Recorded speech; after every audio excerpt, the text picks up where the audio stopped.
Assalamu alaikum. The one reformer that was left in our routine was Haji Shariatullah.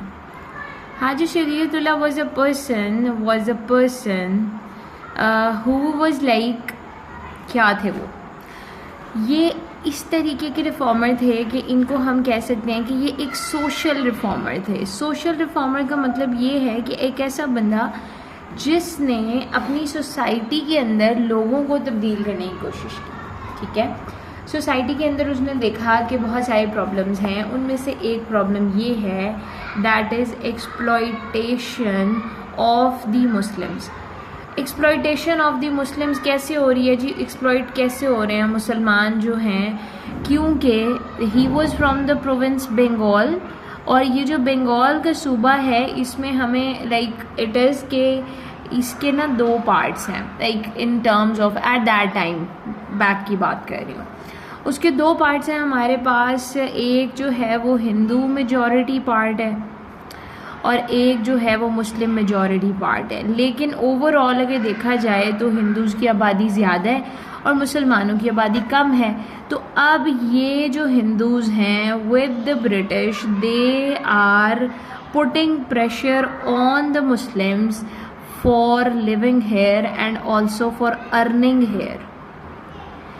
जितना भी वो लोग यहाँ पे कमाते हैं वो किस तरह से कमा रहे हैं और कैसे उनकी लाइफ जो है वो गुजर रही है, ये सब कुछ basically this is all was happening. कि जो हिंदू लैंड ओनर्स थे, वो जो मुसलमान मज़दूर थे या काम करने वाले थे उनकी फील्ड्स के अंदर, वो क्या करते थे कि उनको या तो वेजेस बहुत कम देते थे, बहुत कम तनख्वाहें देते थे, नंबर वन थिंग। उसके बाद उनसे अनफेयर तरीके से काम लिया जाता था और कोई भी वर्किंग आवर्स या कोई इस तरीके की डिस्ट्रीब्यूशन नहीं हुई हुई थी। उसके बाद ये होता था कि उनके जो the problems in the Muslim workers was that के जो ये वर्कर्स थे ना, दे वर नॉट यूनाइटेड नहीं थे। अब इसके ऊपर हाजी शरीयतुल्लाह ने काम किया। हाजी शरीयतुल्लाह ने काम क्या किया? उन्होंने लोगों को सबसे पहले तो इनकरेज किया एक चीज़ के ऊपर। वो क्या थी? Religious obligations. और रिलीजियस ऑब्लिगेशंस में सबसे पहले आते हैं फ़राइज़, मतलब कि जो अल्लाह ताला की तरफ से इस्लाम के अंदर लोगों के लिए पाबंदी की गई है चीज़ों की, उनको फ़राइज़ कहते हैं। That is the must to do thing. अब हाजी शरीयतुल्लाह ने ये कहा, देखा सोसाइटी के अंदर कि जो लोग हैं they have moved away from the true Islamic practices, move away from Islamic practices. अब वो इस्लामिक प्रैक्टिसेस से अवे तो चले गए, अब करना क्या है? करना ये है कि इनको वापस लेके आना है इस चीज़ के ऊपर। So he emphasised on practising the फ़राइज़, नंबर वन थिंग। फ़राइज़ को जी आप प्रैक्टिस करें। नंबर टू थिंग क्या थी? इस सारे काम को उन्होंने एक मूवमेंट बना दिया जिसको कहा गया फ़राइज़ी मूवमेंट। अब ये जो फ़राइज़ी मूवमेंट है, ये movement, this should be clear in your mind, किस लिए चलाई जा रही है? कि मुसलमान जो है वो फ़राइज़ को पूरा करें।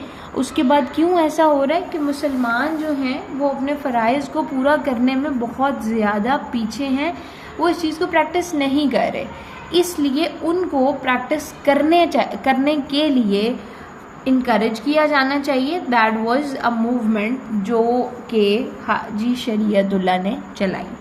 उसके बाद अब वापस आ जाते हैं सोसाइटी के ऊपर। सोसाइटी में क्या हो रहा है जी? मुसलमान एक्सप्लॉइट हो रहे हैं। तो अब क्या किया जाए उनके साथ? अब उनके साथ ये किया जाए कि उन्होंने कहा लोगों से कि आप सबसे पहले तो यूनाइटेड हों, अपनी यूनियंस बनाएं।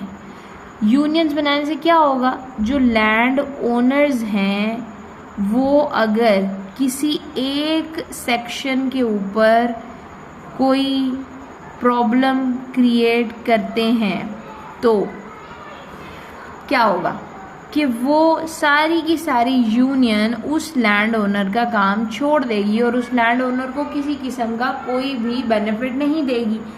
अब ये लैंड ओनर और लोगों को तो लेके आएगा नहीं, उसको इनकी बातें माननी पड़ेंगी। So basically kind of short से वर्क हैं, you would get through the book, then you would know, and this is all for the video like today, and if you would have any of the questions you can ask in the comment section.